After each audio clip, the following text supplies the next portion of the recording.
Wednesday morning. ಅವತ್ತಿನ ದಿನ ಮಾರ್ನಿಂಗ್ಗೆ ಮೆಂತ್ಯ ಭಾತ್ ಮಾಡಿದ್ದೆ, ಜೊತೆಗೆ ಚಟ್ನಿನೂ ಮಾಡಿದ್ದೆ. ಆದರೆ ಅವತ್ತಿನ ದಿನವೇ ನನ್ನ ಪೀರಿಯಡ್ ಸಹ ಆಗೋಯಿತು. ಸೊ ಹೆಣ್ಮಕ್ಳಿಗೆ ಮಂತ್ಲಿ ಈ ಒಂದು ಡೇಸ್ ಅಲ್ಲಿ ತುಂಬಾ ಮೂಡ್ ಸ್ವಿಂಗ್ಸ್ ಇರುತ್ತೆ ಆ್ಯಂಡ್ ಬಾಡಿ ಪೇಯ್ನ್ ಇರುತ್ತೆ. ಸೊ ಅರ್ಥ ಮಾಡಿಕೊಂಡು ಕೆಲವೊಬ್ಬರು ಹಸ್ಬೆಂಡ್ಸು ತುಂಬ ಚೆನ್ನಾಗಿ ನೋಡ್ಕೋತಾರೆ. ಬಟ್ ಸ್ಟಿಲ್ ಕೆಲವೊಬ್ಬರು ಮನೆಗಳಲ್ಲಿ ಪಾಪ ಏನನ್ನು ತಲೆಗೆ ಹಾಕ್ಕೊಳ್ಳೋದಿಲ್ಲ. ಸೊ ಅಂಥವರಿಗೆ ಒಂದು ಕಿವಿ ಮಾತು ಹೇಳೋಕ್ಕೆ ಇಷ್ಟಪಡ್ತೀನಿ.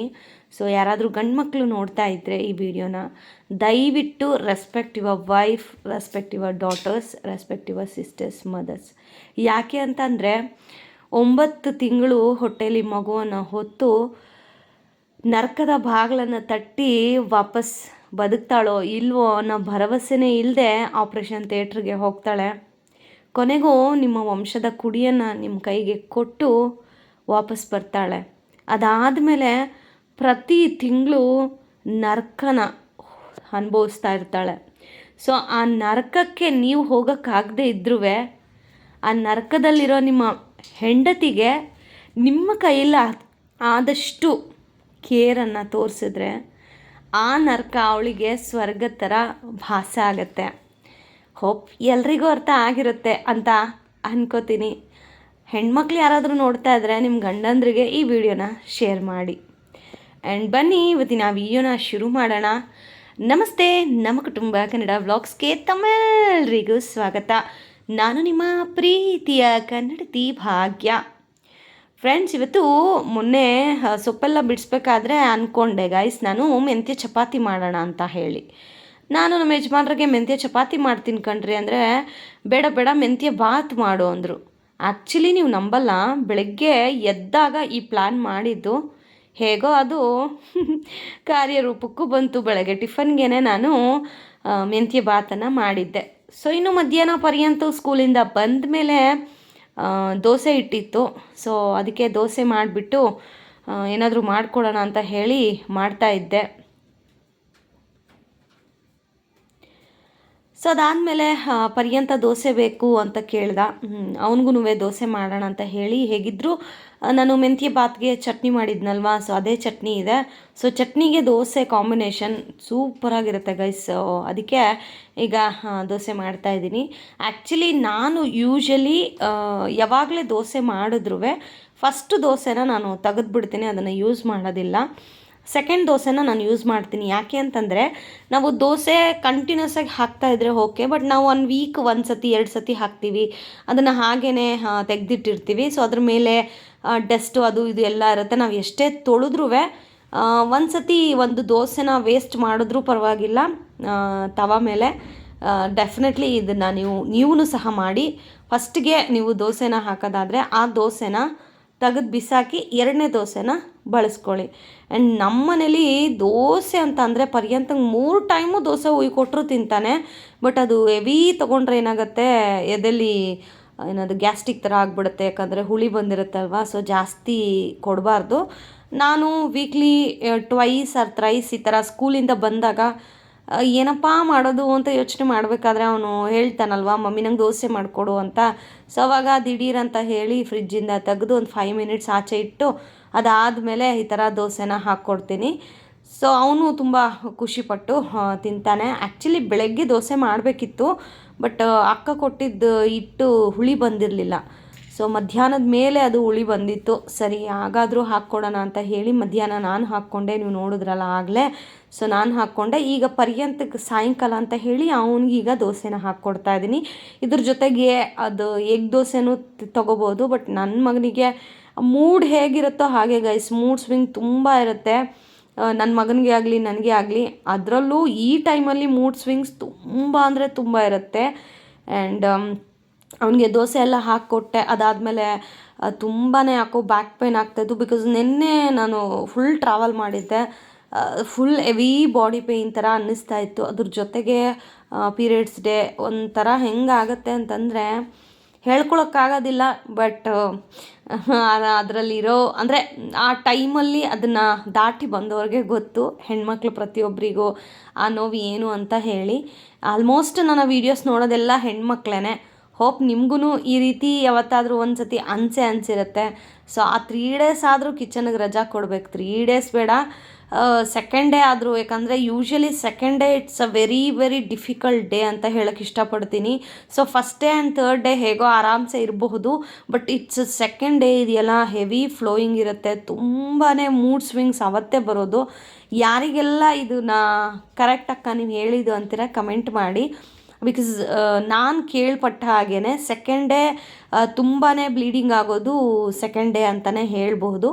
ಸೊ ನಿಮ್ಮಲ್ಲೂ ಹಾಗೆ ಇದ್ದರೆ ಕಮೆಂಟ್ ಮಾಡಿ. ಇನ್ನು ಇಲ್ಲಿ ದೋಸೆ ಹಾಕ್ತಾನೆ ನನ್ನ ಮಗ ಸ್ಕೂಲಲ್ಲಿ ಏನೇನಾಗಿದೆ ಎಲ್ಲ ಕಂಪ್ಲೀಟ್ ಅವ್ನು ಬಂದ ತಕ್ಷಣ ನನ್ನ ಹತ್ರ ಶೇರ್ ಮಾಡಿಬಿಡ್ಬೇಕು. ಕಂಪ್ಲೀಟ್ ಏನೇನಾಗಿದೆ, ಕಾರಲ್ಲಿ ಹೋಗಬೇಕಾದ್ರೆ ಅಂಕಲ್ ಏನು ಮಾತಾಡ್ಸಿದ್ರು, ಇವತ್ತಿನ ದಿನ ಮ್ಯಾಮ್ ಏನು ಕೇಳಿದ್ರು, ಯಾವ ಯೂಟಿ ಮಾಡಿದ್ರು, ಕಂಪ್ಲೀಟ್ ಗೈಸ್. ಮೊದಲೆಲ್ಲ ನಾನು ಅದನ್ನು ಬೈತಾ ಇದ್ದೆ ಅವನಿಗೆ, ನೀನು ಎಲ್ಲ ಶೇರ್ ಮಾಡಬೇಕು ಪರಿಯಾ ಅಂತ ನೆನ್ಪಿಟ್ಕೋಬೇಕು ಅಂತ. ಬಟ್ ಈಗೀಗ ಸ್ವಲ್ಪ ಅವನಿಗೆ ಏಜ್ ಆಗ್ತಾ ಅಂದರೆ ಗ್ರೇಡ್ಸ್ ಬೆಳೀತಾ ಸ್ವಲ್ಪ ಏನಂತೀವಿ ಮೆಮೊರೀಸ್ ಜಾಸ್ತಿ ಆಗಿದೆ. ಆ್ಯಂಡ್ ಸ್ಕೂಲಲ್ಲಿ ಏನೇ ಆದರೂ ಬಂದು ಮನೇಲಿ ಶೇರ್ ಮಾಡ್ತಾನೆ. ಅದು ಒಂಥರ ಖುಷಿ ಆಗುತ್ತೆ. ಆ್ಯಂಡ್ ನಮ್ಮ ಮನೇಲಿ ಒಂದು ರೂಲ್ ಥರನೇ ಹೇಳಬಹುದು ಇದನ್ನು. ನಮ್ಮ ಯಜಮಾನ್ರಾಗಿರಲಿ ಅಥವಾ ನಾನೇನಾದರೂ ಈಗ ಪ್ರಮೋಷನ್ಸ್ ಅದು ಇದು ಅಂತ ಆಚೆ ಹೋಗ್ತಾ ಇರ್ತೀನಿ. ಸೊ ಮನೆಗೆ ಬಂದ ತಕ್ಷಣವೇ ನನಗೆ ಆಚೆ ಏನೇನೆಲ್ಲ ಎಕ್ಸ್ಪೀರಿಯೆನ್ಸ್ ಆಯಿತು, ಇವತ್ತು ಏನೇನೆಲ್ಲ ಮಾಡಿದೆ ಅನ್ನೋದನ್ನು ಮನೆಗೆ ಬಂದ ತಕ್ಷಣವೇ ನಮ್ಮ ಯಜಮಾನ್ರಿಗೆ ಹೇಳೋ ಅಭ್ಯಾಸ. ಇವನ್ ಅವರು ಅಷ್ಟೇ ಆಚೆ ಫೀಲ್ಡಲ್ಲಿ ಏನೇನಾಯಿತು, ಇವತ್ತು ಆಫೀಸಲ್ಲಿ ಏನಾಯಿತು ಅಂತ ಹೇಳಿ ಅವರೂ ನನ್ನ ಹತ್ರ ಶೇರ್ ಮಾಡ್ಕೋತಾರೆ. ಇದು ಇವಾಗ ಅಂತಲ್ಲ, ಮೊದಲಿಂದನೂ ನಾನು ಮದುವೆ ಆಗಿ ಹೊಸದ್ರಿಂದನೂ ನಮಗಿದು ರೂಢಿ ಆಗಿಬಿಟ್ಟಿದೆ. ಸೊ ನಾವು ಈ ಥರ ಶೇರ್ ಮಾಡಿ ಪರ್ಯಂತಗೂ ಅದು ರೂಢಿ ಆಗಿಬಿಟ್ಟಿದೆ. ಸೊ ಅವನು ಅಷ್ಟೇ ಸ್ಕೂಲಿಂದ ಬಂದ ತಕ್ಷಣ ಅಥವಾ ಬೈ ಚಾನ್ಸ್ ಈಗ ನಾನು ಅವ್ರ ದೊಡ್ಡಮ್ಮನ ಮನೇಲಿ ಬಿಟ್ಟು ಹೋಗಿರ್ತೀನಿ. ಸೊ ನಾನು ಬರೋದೇ ವೆಯ್ಟ್ ಮಾಡ್ತಾ ಇರ್ತಾನೆ. ಬಂದ ತಕ್ಷಣವೇ ಅವನು ಮಮ್ಮಿ ಹಿಂಗಾಯಿತು, ಮಮ್ಮಿ ಹಾಗಾಯಿತು, ದೊಡ್ಡಮ್ಮ ಇಲ್ಲಿ ಕರ್ಕೊಂಡೋಯ್ತು, ದೊಡ್ಡಮ್ಮ ಇದು ಊಟ ಮಾಡಿಸ್ತು ಅಂತ ಕಂಪ್ಲೀಟ್ ಅದು ಏನೇನಿದೆಯೋ ಎಲ್ಲ ಹೇಳ್ಕೊಬಿಡೋ ಅಭ್ಯಾಸ. ಸೊ ಇದೊಂಥರ ಗುಡ್ ಹ್ಯಾಬಿಟ್ಸ್ ಅಂತಲೇ ಹೇಳ್ತೀನಿ. ಸೊ ದಟ್ ನಮ್ಮ ಯಜಮಾನ್ರು, ನಾನು ಹೇಳಿದ್ನಲ್ವಾ ಎಷ್ಟೊಂದು ಜನ ನಮ್ಮ ಯಜಮಾನ್ರಿಗೆ ಲೈನ್ ಹೊಡಿತಾರೆ ಅಂತ. ಸೊ ಅದು ಎಲ್ಲನೂ ಬಂದ ತಕ್ಷಣ ಹೇಳ್ಬಿಡ್ತಾರೆ, ನೋಡಿ ಈ ಥರ ಆಯ್ತು, ಇವತ್ತು ಸಂಜೆ ಹಿಂಗಾಯಿತು ಹಾಗಾಯಿತು ಅಂತ. ಆ್ಯಂಡ್ ಟಚ್ ವುಡ್, ನಿಜವಾಗ್ಲೂ ನಾನು ಆ ವಿಡಿಯೋ ಹಾಕಿದಾಗಿಂದ ಯಾರೆಲ್ಲ ನಮ್ಮ ಯಜಮಾನ್ರನ್ನ ಹಂಗೆ ನೋಡ್ತಾ ಇದ್ರೋ ಅವ್ರು ಎಲ್ಲರೂ ಈಗ ಒಂದು ರೀತಿ ಆ ಥರ ನೋಡೋದಿಲ್ಲ. ಆ್ಯಂಡ್ ಆಲ್ಸೋ ಯಾರೆಲ್ಲ ಮಾತಾಡಿಸ್ತಾ ಇದ್ರು ಅವರೆಲ್ಲ ಅಣ್ಣ ಅಂತ ಮಾತಾಡಿಸ್ತಾರೆ. ನಿಜವಾಗ್ಲೂ ಖುಷಿ ಆಗುತ್ತೆ ನೋಡಿ. ಒಂದು ವಿಡಿಯೋ ಏನೆಲ್ಲ ಚಮತ್ಕಾರ ಮಾಡುತ್ತೆ ಅನ್ನೋದಕ್ಕೆ ಇದೆ ಸಾಕ್ಷಿ. ಓಕೆ. ಆ್ಯಂಡ್ ಇವತ್ತು ಸಾಯಂಕಾಲ ನನಗೆ ಆಲ್ರೆಡಿ ಏನಾದರೂ ತಿನ್ನಬೇಕು ಅಂತ ಕ್ರೇವಿಂಗ್ಸ್ ಶುರು ಆಗೋಯ್ತು. ಸೊ ಅದಕ್ಕೆ ನಮ್ಮ ಯಜಮಾನ್ರಿಗೆ ಕಾಲ್ ಮಾಡಿ ನಂಗೆ ಏನಾದರೂ ತಿನ್ನಬೇಕು ಅನ್ನಿಸ್ತಾ ಇದೆ ರೀ ಅಂತ ಅಂದೆ. ಅದಕ್ಕೆ ಅವರು ವರ್ತೂರಲ್ಲಿ ಈ ಮದ್ದೂರು ವಡೆ ಟೈಪ್ ಮಿನಿ ವಡಾಸ್ ಅಂತ ಮಾಡ್ತಾರೆ. ಸೊ ಅದನ್ನು ತೊಗೊಂಡು ಬಂದಿದ್ದರು. ಎಷ್ಟು ಸಕ್ಕತ್ತಾಗಿತ್ತು ಆ ಚಟ್ನಿ ಜೊತೆ ಅಂತ ಅಂದರೆ, ಊಟ ಮಾಡ್ತಾ ಇದ್ದರೆ ಗೊತ್ತೇ ಆಗಲಿಲ್ಲ ನಾವು 3 ಪ್ಲೇಟ್ ಹೇಗೆ ಖಾಲಿ ಮಾಡಿದ್ವಿ ಅಂತ ಹೇಳಿ. ಇನ್ನು ರಾತ್ರಿ ಊಟಕ್ಕೆ ಅಂತ ಹೇಳಿ ಅವರೆಕಾಳು ಹುಳಿ. ಸೊ ನೀವೆಲ್ಲ ನೋಡಿದ್ರಿ, ಅವರೆಕಾಳು ಎಲ್ಲ ಬಿಡಿಸಿಟ್ಟಿದ್ದೆ. ಬಟ್ ರೆಸಿಪಿ ಏನು ಶೂಟ್ ಮಾಡಲಿಲ್ಲ, ತುಂಬ ಸತಿ ಶೇರ್ ಮಾಡಿದ್ದೀನಲ್ವಾ, ಅದಕ್ಕೆ ನಾನೇನು ಶೇರ್ ಮಾಡಿರಲಿಲ್ಲ. ಆ್ಯಂಡ್ ಅದರದ್ದೇ ರೆಸಿಪಿಯಾಗಿ ನಾನು ಇವತ್ತು ಹುಳಿ ಮಾಡಿದ್ದೆ. ತುಂಬ ಚೆನ್ನಾಗಿ ಬಂದಿತ್ತು. ಆ್ಯಂಡ್ ಇವತ್ತು ಸಮಥಿಂಗ್ ಸ್ಪೆಷಲ್ಲಾಗಿ ಹುಳಿ ಮಾಡಿದ್ದೆ. ಅಂದರೆ ಮಸಾಲೆ ಎಲ್ಲ ರುಬ್ಬಿ, ಇದು ಒಂಥರ ಎಲ್ಲವೂ ಒಂದೇ ಥರ ಮಾಡೋದಕ್ಕಿಂತ ಈ ಥರ ವೆರೈಟೀಸ್ ಆಗಿ ನಾವು ರೆಸಿಪಿಗಳನ್ನು ಟ್ರೈ ಮಾಡ್ತಾ ಇರ್ಬೋದು. ಆ್ಯಂಡ್ ಇನ್ನು ಇದು ದ ನೆಕ್ಸ್ಟ್ ಡೇ ಅಂದರೆ second day of period. Oh my God, ಏನು ಚಳಿ ಗುರು ಇವತ್ತು. ನಾನು ಯಪ್ಪ ದೇವ, ಹೇರ್ ಸ್ಟೈಲ್ ಮಾಡಿಸಿರೋದು ತುಂಬ ಚೆನ್ನಾಗಿದೆ. ನಾನು ಫ್ರೀ ಇಯರ್ಸೇ ಈ ನಡುವೆ ಬಿಟ್ಕೊಂಡಿರೋಣ ಅನಿಸುತ್ತೆ. ಬಟ್ ಈ ಕೆಲಸ ಎಲ್ಲ ಮಾಡಬೇಕಾದ್ರೆ ಒಂಥರ ಇರಿಟೇಷನ್ ಆಗ್ತಾ ಇರುತ್ತೆ ಗೈಸ್. ತುಂಬ ಚೆನ್ನಾಗಿದೆ ಮಾತ್ರ ಕಟ್ಟಿಂಗ್ ಎಲ್ಲನೂ. ನೋಡಿ ನಮ್ಮ ನೇಚರ್ ಎಷ್ಟು ಚೆಂದ ಕಾಣ್ತಾ ಇದೆ ಅಂತ ಹೇಳಿ. ಪುಣ್ಯ ಮಾಡಿರಬೇಕು ಗೈಸ್, ಅಂದರೆ ಹಳ್ಳೀಲಿ ಜೀವನ ಮಾಡೋದಕ್ಕೂ. ಈ ನಡುವೆ ಆದರೂ ಸ್ವಲ್ಪ ಇಂಪ್ರೂವ್ ಆಗಿದೆ. ಮೊದಲೆಲ್ಲ ಏನೂ ಇರಲಿಲ್ಲ, ಒಂದು ಮಾಲ್ ಇರಲಿಲ್ಲ, ಅಂಗಡಿ. ಅದೂ ಅಷ್ಟೇ ಬೆಳಗ್ಗೆ 6:30 7 ಗಂಟೆಗೆ ತೆಗಿಯೋರು ಮಾಲು. ಮತ್ತು ಕ್ಲೋಸಿಂಗ್ ಟೈಮ್ ಬಂದು 9 o'clockಗೆಲ್ಲ ಕ್ಲೋಸ್ ಮಾಡಿಬಿಡೋರು. ಅದಾದಮೇಲೆ ನಿಮ್ಗೆ ಏನೇ ಬೇಕು ಅಂದ್ರೂ ಹೋಗೋ ಹಾಗಿಲ್ಲ, ಹಂಗಿತ್ತು. ಬಟ್ ಇವಾಗಾದರೂ 9:30 10 ಗಂಟೆವರೆಗೂ ಓಪನ್ ಇರುತ್ತೆ ನೋಡಿ ಹಾಗೆ. ಸೊ ಇವತ್ತು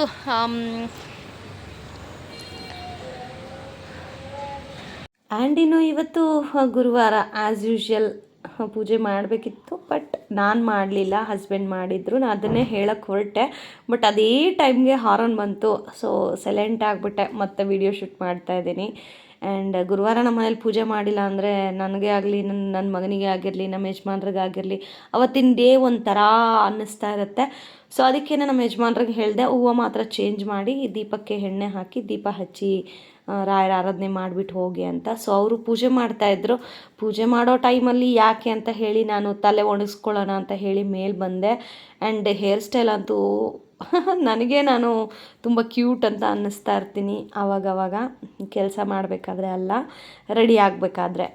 ಆ್ಯಂಡ್ ಈ ಒಂದು ಸೆಕೆಂಡ್ ಡೇ ಅದಾದಮೇಲೆ ಫ್ರೈಡೇ ನಾನು ಯಾವುದೇ ಥರದ ಒಂದು ವೀಡಿಯೋನ ಶೂಟ್ ಮಾಡಲಿಲ್ಲ. ಕಂಪ್ಲೀಟ್ ಟೇಕ್ ರೆಸ್ಟ್ ಅನ್ನೋ ಥರ ರೆಸ್ಟಲ್ಲಿದ್ದೆ. ಆ್ಯಂಡ್ ದ ನೆಕ್ಸ್ಟ್ ಡೇ ನನ್ನ ಜೀವನದಲ್ಲಿ ಕರಾಳ ದಿನ. ಈ ಥರನೂ ಒಂದು ದಿನ ಆಗುತ್ತೆ ಅಂತ ಅಂದ್ಕೊಂಡಿರಲಿಲ್ಲ. ಸ್ಯಾಟರ್ಡೇ ಏನಾಯಿತು, ಯಾಕೆ ಸ್ಕೂಲಲ್ಲಿ ಅಂಥದ್ದು ಆಗಬಾರ್ದು, ಏನಾಯಿತು ಅನ್ನೋದನ್ನು ನಾನು ನೆಕ್ಸ್ಟ್ ವೀಡಿಯೋದಲ್ಲಿ ಶೇರ್ ಮಾಡ್ತೀನಿ. ಆ್ಯಂಡ್ ಇವತ್ತಿನ ವೀಡಿಯೋ ನಿಮಗೆ ಸ್ವಲ್ಪ ಆದರೂ ಇಷ್ಟ ಆಗಿದರೆ ಪ್ಲೀಸ್ ವೀಡಿಯೋಗೊಂದು ಲೈಕ್ ಮಾಡಿ, ಶೇರ್ ಮಾಡಿ, ನಿಮ್ಮ ಅನಿಸಿಕೆ ಅಭಿಪ್ರಾಯಗಳನ್ನು ತಪ್ಪದೇ ಕಮೆಂಟ್ ಮಾಡಿ ಅಂತ ಹೇಳ್ತಾ ವ್ಲಾಗ್ನ ಎಂಡ್ ಮಾಡ್ತಾ ಇದ್ದೀನಿ. Thank you so much for watching friends.